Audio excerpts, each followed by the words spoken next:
Aquí estamos, gracias a Dios, con nuestra siguiente lección. El día de hoy es la número 13.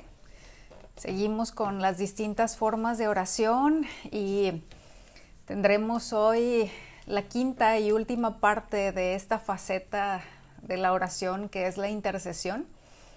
Y aunque serán varios los aspectos a abordar, decidí verlos de una vez todos el día de hoy para no tener que irnos a una sexta parte, que ya llevamos varias. Así que le voy a pedir de su paciencia si nos extendemos un poquito más que en la lección anterior, pero es esa la idea, que podamos ver ya lo último que nos queda pues de estos aspectos básicos de lo que es la intercesión. Entonces vamos a dar inicio y bueno, ya hemos visto que la intercesión a favor de quienes no conocen a Dios abarca a todos aquellos que se encuentran en condenación por no haber abrazado aún la salvación por medio de Cristo, vivan cerca o lejos, sean familiares, solo personas conocidas o totalmente desconocidos, sea que se comporten bien con nosotros o como enemigos, ¿verdad? Esto es parte de lo que vimos anteriormente y hoy aprenderemos acerca de la intercesión a favor de aquellos que son creyentes, ¿sí? Y aquellos que tienen la misma identidad que nosotros, que son parte de la misma familia espiritual, que tienen necesidades, enfrentan luchas y sufrimiento al igual que nosotros. Y bueno, probablemente no habíamos visto anteriormente el hecho de que somos llamados a una intercesión continua en este y en los otros sentidos que vimos anteriormente, ¿verdad? Cada uno de los aspectos que ya hemos estudiado, porque regularmente las peticiones en la oración se limitan a aquello que gira en torno nuestro y que nos afectan en lo personal de alguna manera. Creo que en buena medida la oración como creyentes, debido a nuestra falta de entendimiento, a nuestra falta de estudio de la palabra con relación a esto, luego la reducimos a aquello que tiene que ver con peticiones solamente por necesidades personales, por necesidades que tienen que ver con aquello que es cercano a nosotros mismos. Entonces, el hecho de que no tengamos claro que como sacerdotes somos llamados a interceder a favor de otros en mayor medida que a favor nuestro, ha sido una consecuencia de todo esto. Entonces, pues eso en algunos de los casos, ¿verdad? Cuando hay esa falta de conocimiento, esa falta de instrucción de la palabra de Dios, pero también puede ser que quizás sí hemos tenido claro que es necesario que intercedamos a favor de otros, pero es posible que en algún momento nos hayamos preguntado algo como esto que está aquí en la pantalla, ¿verdad? ¿Cómo debo interceder a favor de mis hermanos y qué debería pedir? Quizás tenemos claro o teníamos ya claro lo que Dios nos dice con relación a la importancia y a la necesidad de interceder a favor de los no creyentes, como ya vimos, y en este caso de los creyentes, como estamos viendo, pero en ocasiones el hecho de saber cómo llevarlo a la aplicación práctica a veces es en lo que nos quedamos cortos, ¿no? Entonces es parte de lo que estaremos viendo el día de hoy un poco más a detalle y buscaremos el hecho de dar respuesta a estas preguntas para ir de ese entendimiento acerca de lo que Dios nos pide al hecho de cómo es que debemos de llevarlo a cabo. Y bueno, le comento que en Efesios, en el capítulo 6, a partir del versículo 10, Es un pasaje en el cual la palabra nos enseña acerca de la armadura de Dios. Y seguramente recordará lo que la palabra habla acerca de esto. Ahora, en algunas Biblias incluso tenemos ahí el subtítulo, ¿verdad?, de la armadura de Dios. Y si prestamos atención a esto, observaremos que no dice la armadura del creyente como si fuera algo que Dios poseyera inicialmente y que nos hubiera regalado, como para poder pensar o decir que ahora es nuestra, sino que es la armadura que pertenece a Dios. Sí, es la suya propia y que pone a nuestra disposición. Y al meditar en esto, vino a mi mente la historia de cuando David iba a pelear con Goliat. Seguramente recuerda ese pasaje y recordará que Saúl hizo vestir a David con su propia armadura. En aquel caso, nos cuenta la historia que como no era de su talla, David era mucho más pequeño que Saúl, entonces la armadura no era de su talla y tampoco estaba adiestrado como para usarla. Entonces, debido a esto, no le vino bien, ¿sí?, la armadura de Saúl a David. Pero en el caso de la armadura del Señor, la armadura de Dios, tiene la capacidad de ajustarse a la talla de cualquier creyente. Fíjese bien lo que voy a decir. De cualquier creyente que tenga un entendimiento bíblico acerca del uso de ella.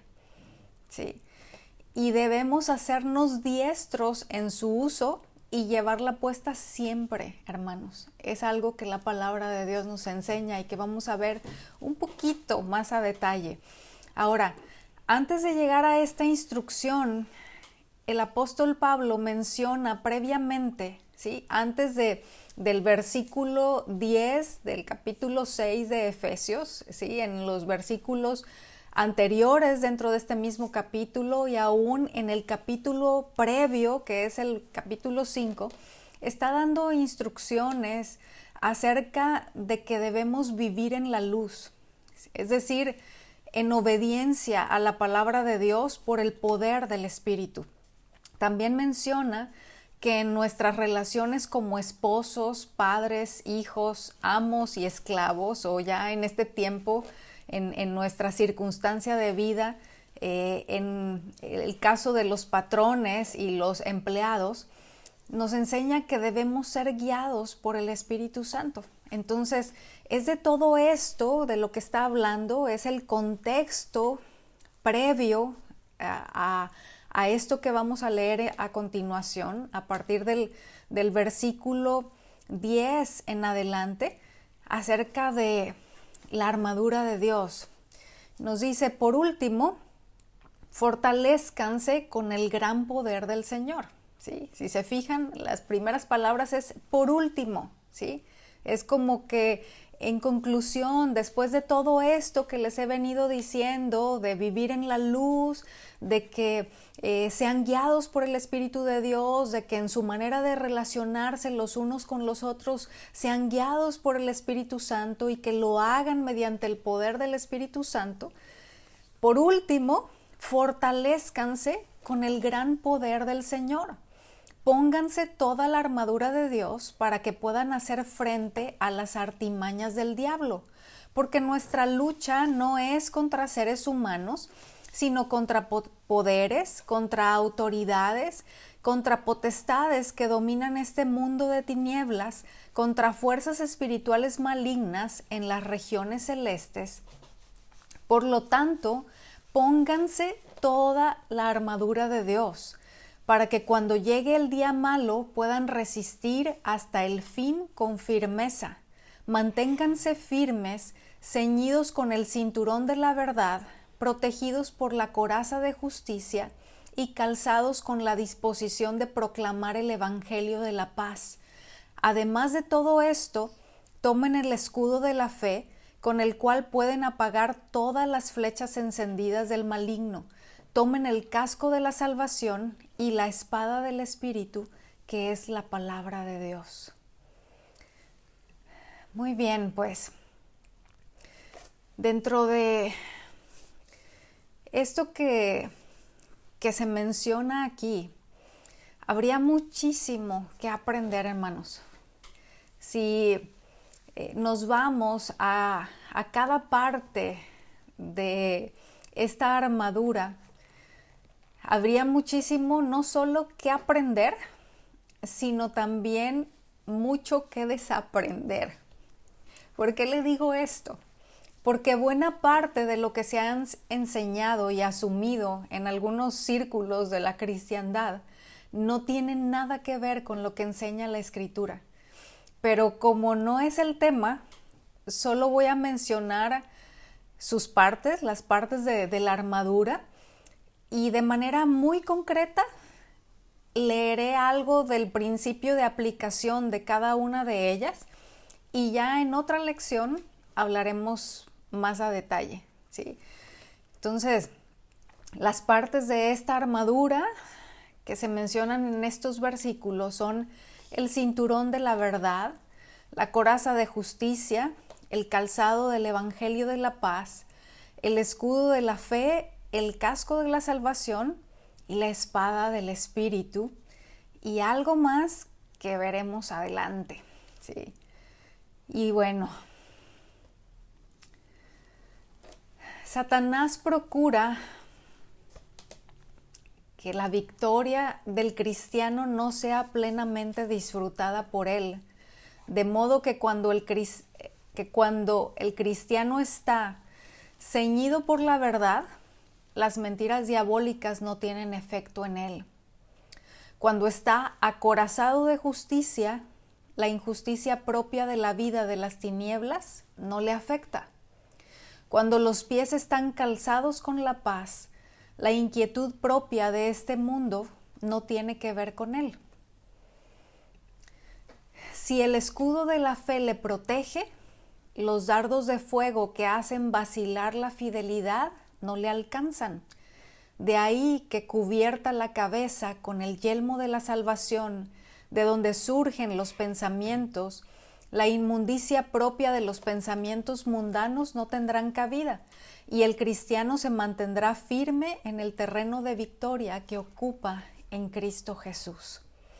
Entonces, si observamos, se habrá dado cuenta de que le leí de manera muy concreta, ¿sí? Muy resumida, solamente el principio de aplicación de cada una de estas partes de la armadura de Dios que vimos aquí en estas diapositivas.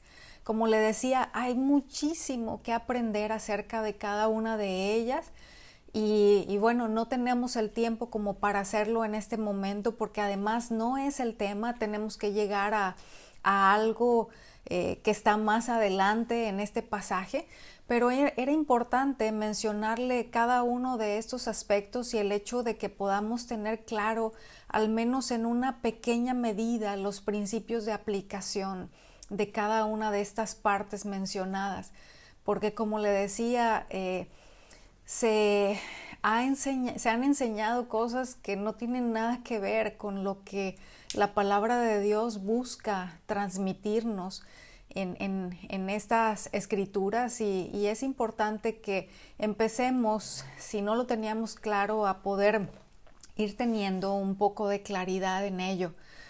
Y bueno, la palabra nos enseña aquí en este pasaje que el propósito de vestirnos con cada parte de esa armadura, en los versículos 11 y 12 de Efesios 6, es estar firmes contra los engaños, las acechanzas, las estrategias o las artimañas del diablo. Sí, son distintas palabras para hablar de obras que el enemigo lleva a cabo en contra del creyente y que en este pasaje se nos está enseñando que el hecho de que nos vistamos con toda esa armadura tiene como propósito el que podamos estar firmes en contra de todo esto. Y bueno, la batalla que el creyente tiene, hermanos, no es contra el cónyuge, ni con los hijos o los padres, tampoco es con el jefe, el empleado o el vecino, ni contra los hermanos en Cristo, sino contra fuerzas espirituales de maldad. ¿Sí? Como vimos ya o como leímos anteriormente, nos dice la palabra que nuestra lucha no es contra carne y sangre, es decir, no es contra personas. Y previamente, como mencionábamos, el contexto de lo que el apóstol viene enseñando previamente tiene que ver con las relaciones que tenemos con aquellos que están cercanos a nosotros en esos distintos círculos, y el hecho de que tengamos claro que nuestra lucha, que la batalla no es contra ninguna de estas personas, sino que es contra esas fuerzas espirituales de maldad. Es importante que lo tengamos claro y que lo tengamos presente, ¿sí? En nuestro día a día, y cuando lleguen, ¿verdad? Esas luchas, el hecho de que nuestra mirada no se posicione en esa o en esas personas, sino en lo que está detrás, ¿verdad? Al estar en Cristo, ¿sí? La palabra nos enseña que al estar en Cristo, es decir, unido a Él, el creyente ha sido colocado en una posición de victoria, y lo que le corresponde es mantenerse en ella, es decir, mantenerse en esa posición de victoria por la fe y la obediencia a lo que Dios dice, para lo cual requiere estar firme para no ser movido o privado de esa victoria que Cristo obtuvo al derrotar de manera contundente y definitiva a Satanás y sus demonios en la cruz. ¿Sí? Entonces, aquí vemos cómo ese estar en Cristo, si usted observa, lo puse ahí en mayúsculas, ese en, es decir, ese estar unido a Cristo. La palabra nos enseña que el que se une al Señor, un espíritu es con Él. Entonces, cuando estamos unidos a Él, esa victoria que Él obtuvo es nuestra, la hace nuestra, nos coloca en esa posición de victoria. Y el poder mantenernos en esa posición de victoria es directamente proporcional al hecho de que nos mantengamos confiando en lo que Dios dice y en obediencia a lo que Él nos establece. La palabra nos enseña en Colosenses, en el capítulo 2, versículo 15, y habiendo en ella desarmado completamente a los principados y a las potestades, los exhibió públicamente en el desfile triunfal. Cuando menciona aquí al inicio del versículo, y habiendo en ella, es una referencia a la cruz. Es decir, y habiendo en la cruz desarmado completamente a los principados y a las potestades, los exhibió públicamente en su desfile triunfal. Esta batalla, o también llamada guerra espiritual, no es una lucha, hermanos, en la que el creyente reprende y ata a Satanás y sus demonios. ¿Sí? También esto es algo que se ha venido enseñando de un tiempo a la fecha en algunos movimientos, en algunos círculos de la cristiandad, y es algo que, si fuimos enseñados de esa manera, necesitamos desaprenderlo, ¿sí? Necesitamos hacer un reseteo ahí de nuestro chip, ¿verdad? Para poder ubicar qué es lo que la palabra de Dios nos enseña en realidad y poder abrazar esa verdad, desechando pues todo aquello que no está en línea con la palabra. Entonces, esa llamada guerra espiritual, como le decía, no es una lucha en la que el creyente reprende y ata a Satanás y sus demonios. En primer lugar, porque no tenemos el poder ni la autoridad para hacerlo. Y en segundo lugar, porque acabamos de leer que ya han sido vencidos. Cuando Cristo dijo en la cruz, consumado es, en ese está terminado, en ese está concluido, en ese ya ha sido consumado, se incluyó su victoria contra ellos. Por tanto, la guerra espiritual es una acción de resistencia, ¿sí? Se lo digo nuevamente, es una acción de resistencia que tiene el propósito de que estemos firmes, es decir, bien parados, no tambaleantes o caídos, y que en términos prácticos es mantener nuestra confianza puesta en lo que Dios ha dicho, lo cual nos llevará a obedecerle, para que las artimañas del enemigo no consigan el propósito de derribar al cristiano en el lugar en donde ha sido puesto, en Cristo. ¿Sí? El creyente está puesto en Cristo, inseparablemente unido a Él, y por tanto, ningún esfuerzo del enemigo logrará arrebatarnos de su mano, lo cual es una promesa suya. Pero si no nos mantenemos ofreciendo una firme resistencia, sí puede conseguir nuestra derrota espiritual, la cual consiste en que no cumplamos el propósito de Dios, que es reflejar a Cristo, mostrar su imagen en nosotros, aunque tengamos en Cristo una provisión de victoria disponible. Qué importante, hermanos, que podamos tener claro esto, ¿sí? Y lo voy a repetir para reforzarlo. La guerra espiritual es una acción de resistencia que tiene como propósito estar firmes. Y ese estar firmes se consigue manteniendo nuestra confianza puesta en lo que Dios ha dicho.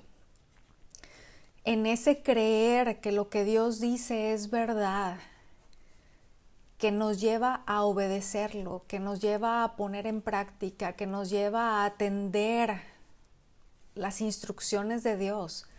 Nos mantenemos en ese lugar de victoria en el que Cristo nos colocó, ¿sí?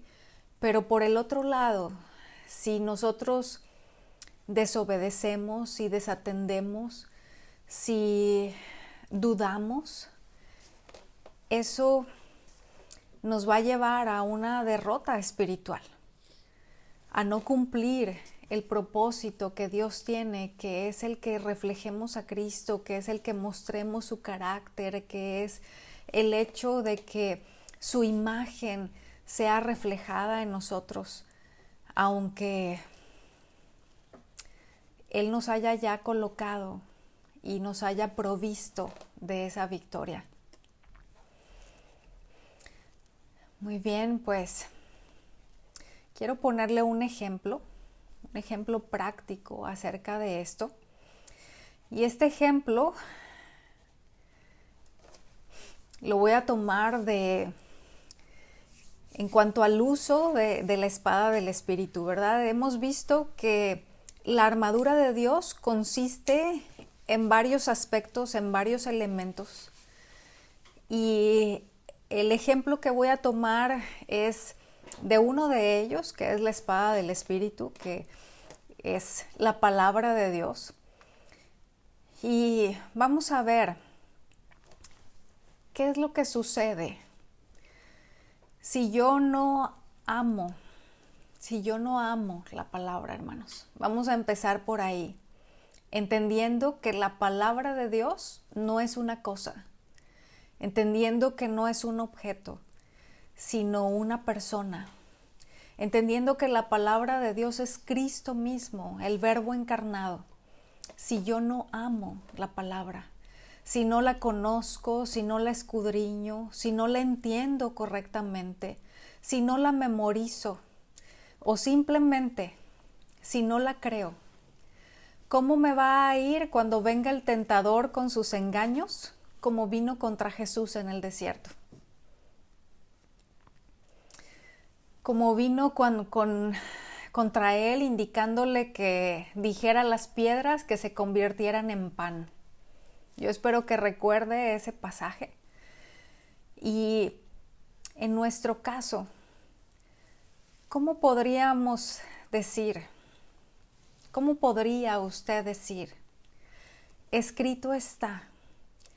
Cuando el enemigo le incite a tomar más horas de trabajo, argumentando que si no trabaja más, no le va a alcanzar para las necesidades que se tienen o para los juguetes que quiere comprar.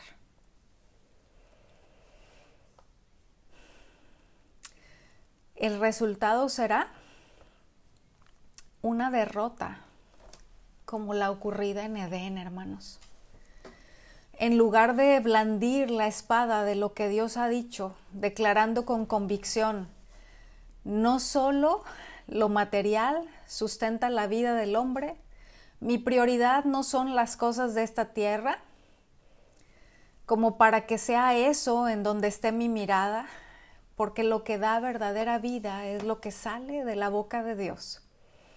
En lugar de que el enemigo huya ante una resistencia como esta y que nosotros quedemos firmes por haber permanecido en Cristo, es decir, en la verdad de su palabra, seremos atravesados por la mentira, la cual nos llevará a pensamientos, sentimientos, palabras y acciones originadas en ese engaño. Quedaremos atrapados en un materialismo con el que reflejaremos más bien la imagen del padre de mentira que de aquel que es la verdad, lo cual es una derrota espiritual.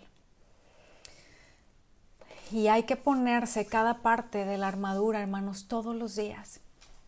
Aquí esto fue solamente un ejemplo con relación a la espada del Espíritu, pero tenemos varias otras cosas y necesitamos ponernos cada parte de esa armadura porque no sabemos en qué momento vendrá el ataque. Y al decir que debemos ponernos cada parte, no me refiero a decir o hacer como que me estoy poniendo algo físico, ¿verdad? De, sí, me pongo el casco de la salvación y el escudo de la fe y algo por el estilo. Nada que ver con eso, hermanos.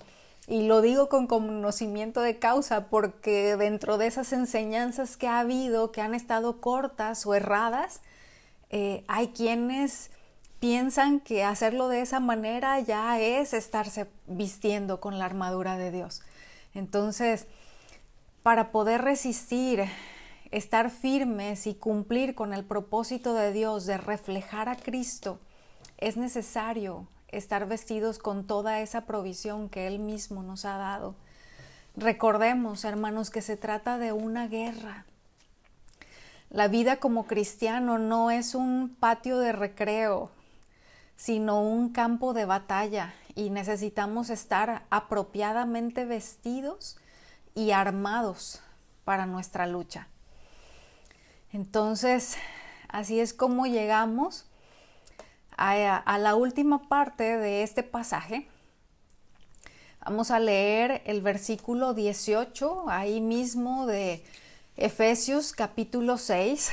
El apóstol Pablo continúa con todo esto de lo que ha venido hablando. Recuerde que el pasaje está hablando de vestirnos de toda la armadura de Dios. Entonces, sigue hablando de esto mismo y dice, oren en el Espíritu en todo momento, con peticiones y ruegos, manténganse alerta y perseveren en oración por todos los santos. Aquí inicia este versículo diciendo oren en el Espíritu. Sí, en otro pasaje de la Escritura que se encuentra en la carta de Judas, que es un solo capítulo. En el versículo 20 dice, oren o orar en el Espíritu Santo. Entonces, creo que muchas veces no se entiende a qué se está refiriendo cuando la palabra nos habla de esto. Y ¿cómo es eso? ¿Cómo es orar en el Espíritu o cómo es orar en el Espíritu Santo? Algunos piensan que se trata de orar en lenguas, otros lo entienden como que el Espíritu Santo debe poner en la mente del creyente las palabras exactas para orar, pero no es así, hermanos. Orar en el Espíritu es una oración hecha por el creyente que está en plena comunión con el Espíritu.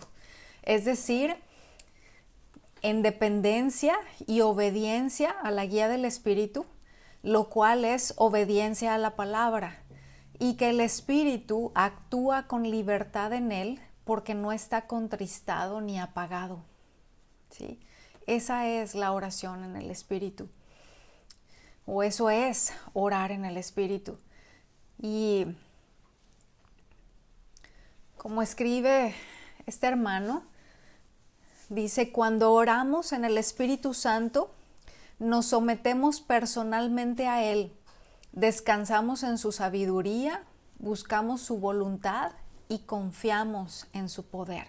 Entonces, todo esto incluye orar en el Espíritu que bueno, tiene mucha profundidad y no tenemos el tiempo para detenernos a verlo a detalle, pero yo espero que ya con esto se esté dando una clara idea de qué es lo que esto significa. Y bueno, la oración como arma poderosa es aquella que incluye estos aspectos, hermanos. De no ser así, ¿sí? De no incluir estos aspectos que estamos mencionando, de no ser esa oración en el Espíritu, pierde su eficacia y viene a ser como un cañón sin balas, ¿sí? Igual tenemos ahí la provisión de ese cañón, pero no sirve de nada si no tiene las balas para poder llevar a cabo el efecto de esa arma, ¿verdad? Del uso de esa arma. Y bueno, en este mismo versículo 18 vemos subrayados ahora otras partes de este texto bíblico, en donde dice que además de orar en el Espíritu, debe ser en todo momento con peticiones y ruegos. Se manténganse alerta y perseveren en oración por todos los santos. Entonces aquí la pregunta es, ¿cómo debemos interceder? ¿Sí? Hace un momento hablábamos de la importancia de poder tener respuesta a preguntas que quizás nos hemos hecho como esta, ¿verdad? ¿Cómo es que debo interceder a favor de otros creyentes, a favor de los hermanos en la fe?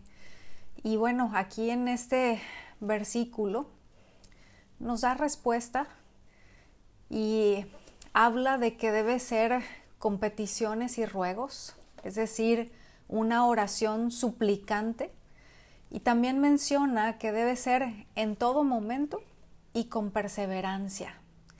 Sí, ahí esas dos cosas, hermanos, ese en todo momento y con perseverancia nos está hablando de aspectos de carácter que son necesarios.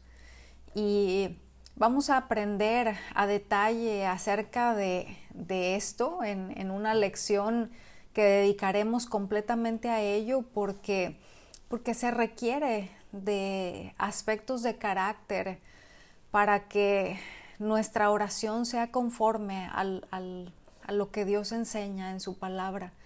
Ahora, en cuanto a qué pedir, veremos algunos ejemplos que encontramos en la Escritura. ¿Qué deberíamos pedir en nuestra intercesión por los santos? Pues algo que es esencial, que es clave, que es importantísimo, es el hecho de que aquello que pidamos traiga gloria a Dios. Esta es una característica que deben reunir sí o sí nuestras peticiones, hermanos, ya sea a favor nuestro o a favor de otros. En este caso, estamos hablando de los creyentes, pero también incluye a los no creyentes. Siempre nuestras peticiones delante de Dios deben tener como propósito el que traiga gloria a su nombre. Y por causa del tiempo veremos solamente un ejemplo de intercesión, en este caso intercesión apostólica a favor de los creyentes. Y vamos a ir a Efesios, el capítulo 3, los versículos 14 y luego del 16 al 19. El apóstol Pablo dice: por esta causa, pues, doblo mis rodillas ante el Padre de nuestro Señor Jesucristo. Le ruego que Él les conceda a ustedes, conforme a las riquezas de su gloria, el ser fortalecidos con poder por su Espíritu en el hombre interior, de manera que Cristo habite por la fe en sus corazones. También ruego que, arraigados y cimentados en amor, ustedes sean capaces de comprender con todos los santos cuál es la anchura, la longitud, la altura y la profundidad, y de conocer el amor de Cristo que sobrepasa el conocimiento, para que sean llenos hasta la medida de toda la plenitud de Dios. En los siguientes dos versículos, que ya no puse aquí por cuestión del tiempo, el apóstol termina la idea diciendo que toda la gloria sea para Dios, lo cual es el propósito de lo que pide en su intercesión a favor de los creyentes, en este caso específicamente los efesios, ¿verdad? Y lo cual, como veíamos previamente, es algo clave, hermanos. Y bueno, a continuación, haciendo un paréntesis, le voy a dejar de una vez la tarea de esta lección, que es que me haga favor de sacar una lista de motivos de intercesión a favor de los creyentes de las siguientes citas que están ahí en este recuadro. No se lo voy a leer por cuestión de tiempo, ya para pasar a lo siguiente. Y bueno, que haga esa lista de todo lo que incluye dentro de estas citas, que se pueden hacer de ello peticiones, ¿verdad?, a favor de nuestros hermanos en la fe, y que me haga favor de hacerme llegar de manera privada, ¿verdad?, de forma personal, esa lista que saque. Y bueno, nos vamos a lo siguiente. Seguimos dentro de la respuesta a la pregunta de qué hemos de pedir, tratándose de peticiones a favor de nuestros hermanos en la fe. Ya vimos que aquello que da gloria a Dios es algo esencial, pero también veremos que la intercesión a favor de quienes comunican el mensaje de Dios a otros es algo que la palabra de Dios nos enseña, y que el hecho de que conlleva que los propósitos de Dios se cumplan, pues también es algo que viene a ser para la gloria de Dios. En Efesios, en el capítulo 6, versículos 19 y 20, nos dice ahí el apóstol Pablo, son los versículos con los que continúa, ¿verdad?, dentro del mismo contexto de la armadura de Dios, diciendo: oren también por mí, para que cuando hable, Dios me dé las palabras para dar a conocer con valor el misterio del Evangelio, por el cual soy embajador en cadenas. Oren para que lo proclame valerosamente como debo hacerlo. En su carta a los Efesios, el apóstol Pablo pide las oraciones de los creyentes a favor suyo. Y dentro de las cosas que menciona, él está pidiendo que en su intercesión rueguen, pidan al Señor que le dé las palabras adecuadas para poder explicar de manera clara y con valor el mensaje del Evangelio. Y pide algo similar también a los colosenses, ¿sí? Aquí en este caso es a los hermanos que vivían en la ciudad de Éfeso, pero también hace la misma petición a los hermanos que vivían en Colosas, ¿sí? En el capítulo 4, los versículos 3 y 4 de la carta a los colosenses, dice: oren al mismo tiempo también por nosotros, para que Dios nos abra una puerta para la palabra, a fin de dar a conocer el misterio de Cristo, por el cual también he sido encarcelado, para manifestarlo como debo hacerlo.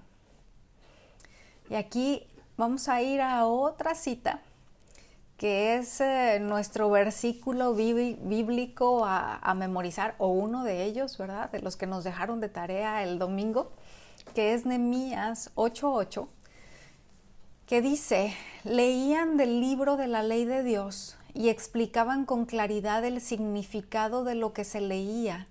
Así ayudaban al pueblo a comprender cada pasaje. Y le puse también este último versículo, hermanos, porque interceder para que Dios dé la capacidad para hablar de la persona de Cristo y su obra de manera clara y en cualquier circunstancia, pero también interceder conscientes de que quienes comunican el mensaje de Dios, es decir, los que predican la palabra, ya sea en la obra misionera, como en este caso era el del apóstol Pablo, pero también en la labor de evangelizar o en la enseñanza o en la predicación de la palabra en la iglesia, dentro de cada congregación. Es decir, el exponer el mensaje de Dios en cualquier lugar. Las personas que lo llevan a cabo son los que están más en la mira de las acechanzas de Satanás y quienes mayor oposición experimentarán. Y por ellos deben ser elevadas oraciones de intercesión. El Señor Jesús, pidiendo al Padre: no ruego que los quites del mundo, sino que los guardes del maligno, es en ello algo que va implícito. Y bueno, aquí quiero hacer un énfasis, ¿verdad? Ha sido parte de nuestras peticiones como pastores desde hace algún tiempo a ustedes como congregación, ¿verdad? El pedir sus oraciones en este sentido. Y bueno, no puedo subrayar lo suficiente la necesidad que tenemos nosotros en lo particular, ¿verdad? Pero también cada uno de nuestros hermanos en la fe que han atendido el llamado de Dios para comunicar el mensaje de la palabra, para interceder a favor de cada uno de ellos. ¿Sí? El hecho de que podamos atender esta instrucción de Dios y que lo llevemos a cabo es algo tan importante, hermanos, que bueno, esperemos tener la oportunidad en otro momento de poder hablar de ello de manera más específica, ¿verdad? Pero quiero comentarle algo que leí. Se cuenta que unos visitantes aquí a esta ciudad específicamente, ¿verdad? De Londres, que eran procedentes de los Estados Unidos, le preguntaron a Spurgeon cuál era el secreto de su éxito, a lo cual él respondió: mi gente ora por mí. Y yo pensaba en qué hermoso que él pudo responder con esa certeza, con esa seguridad, que ese respaldo que él experimentaba por parte de Dios y esa obra que Dios llevaba a cabo en la exposición de la palabra a través de sus labios, era en buena medida el resultado de la respuesta de Dios a las oraciones de muchos hermanos, de muchos creyentes, de muchos congregantes que oraban de continuo a favor de él. Y bueno, la oración es por todos los santos. Nadie de los creyentes debe quedar fuera de la intercesión de sus hermanos, porque todos necesitamos ser guardados del poder del maligno. Y hacer esto, hermanos, hacer esto de interceder de esta forma no es algo común en la oración de la mayoría. Regularmente se ora por necesidades materiales, por necesidades espirituales, por problemas físicos o familiares, pero no es habitual oír que se pida protección a Dios, de modo que los creyentes sean librados de las acechanzas del maligno. Y el hacerlo por quienes están firmes en la fe es algo que se pierde de vista aún en mayor medida, porque se concluye que ellos no lo necesitan, ya están firmes en la fe, están ahí constantes, están sirviendo al Señor, están fieles, caminan en obediencia, entonces pues no necesitan que intercedamos por ellos para que Dios les guarde y les libre de las acechanzas del maligno.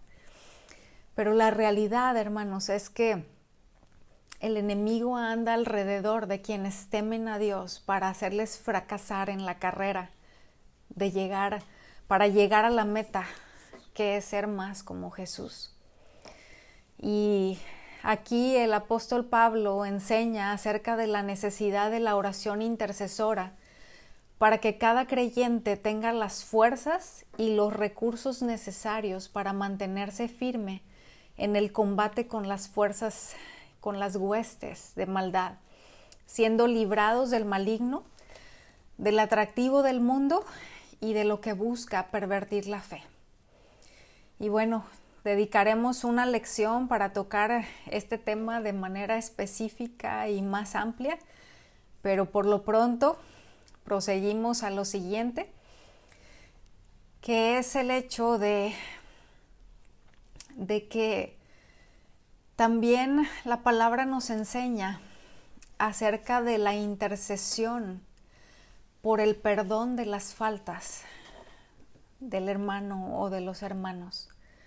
¿Sí? La intercesión por todo aquello que contribuye a reflejar a Cristo, lo cual glorifica a Dios. Y bueno, el hecho de que intercedamos a favor de los ministros por ayuda para que puedan comunicar la palabra de manera clara, con valor, por protección para ser librados del maligno, y este último aspecto que veremos, que es la intercesión por el perdón de las faltas del hermano.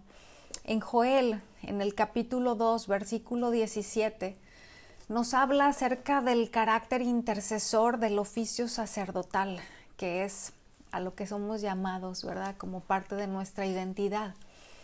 Dice, entre el pórtico y el altar lloren los sacerdotes, ministros del Señor, y digan, perdona, oh Señor, a tu pueblo, y no entregues tu heredad al oprobio, a la burla entre las naciones. ¿Por qué han de decir entre los pueblos, ¿dónde está su Dios? Y si prestamos atención, hermanos, vamos a ver que el versículo no dice solamente entre la entrada y el altar los sacerdotes digan,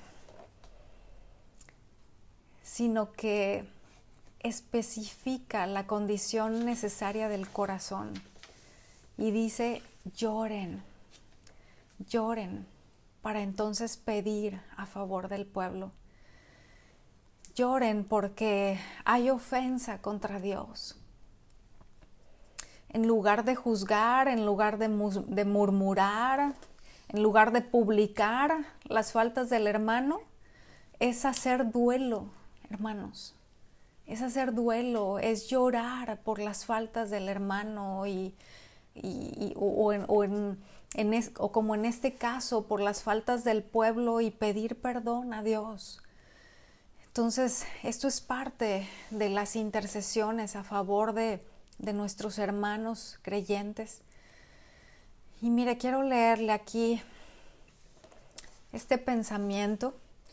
Dice: el que está de luto por las faltas de su hermano y suplica por su perdón, lava y limpia los pies de Jesús. Se me hizo muy tremendo y muy hermoso al mismo tiempo. Y bueno, continuando en esto de la intercesión por las faltas de los hermanos, en Primera de Juan, en el capítulo 5, la primera parte del versículo 16, dice: si alguno de ustedes ve que un hermano en Cristo comete un pecado que no lleva a la muerte, debe orar por él y Dios le dará vida a ese hermano. Sí, el creyente carnal murmura del hermano. El creyente impaciente se queja del hermano, pero el creyente espiritual intercede y busca restaurar al hermano. Cada una de estas cosas son aspectos de los que la Escritura nos enseña. Entonces, pues ahí cada uno de nosotros ubiquémonos, ¿verdad?, en el lugar en el que estamos. Sí, como creyentes carnales, como creyentes impacientes o como creyentes espirituales, que intercedamos, ¿sí?, que lloremos por las faltas del hermano, por las faltas del pueblo de Dios y que busquemos restaurar, que busquemos ser usados por Dios. En conclusión, se ha dicho muchas veces que el propósito de la oración no es que la voluntad del hombre sea hecha en el cielo, sino que la voluntad de Dios se haga en la tierra. Se lo voy a leer nuevamente. Se ha dicho muchas veces que el propósito de la oración no es que la voluntad del hombre sea hecha en el cielo, sino que la voluntad de Dios se haga en la tierra. Y parte importante de esa voluntad es que intercedamos por nuestros hermanos en la fe, pidiendo aquellas cosas que glorificarán a Dios, rogando que quienes han sido llamados a predicar la palabra lo hagan con valor, con claridad y sin impedimento, y que quienes han caído en la trampa del enemigo y se han enredado en el pecado sean liberados de ello. Pero también que aquellos que están firmes y constantes, viviendo en obediencia, sean guardados por el poder del Espíritu de las trampas del enemigo para mantenerse así hasta el fin. Así que tenemos una serie de ejemplos de peticiones de intercesión en la Escritura, cuyo propósito primario es la gloria de Dios, hermanos. Es mostrar a Cristo, es reflejar su carácter, implican la permanencia en Él al vivir en obediencia. Y ahí tenemos la respuesta a las preguntas de cómo debemos interceder y qué hemos de pedir. Así que a dar pasos en la implementación de todo ello con la ayuda de Dios. Y bueno, ya para terminar, oremos que el Señor nos ayude. Señor, queremos darte gracias nuevamente por enseñarnos por medio de tu palabra acerca de todo esto.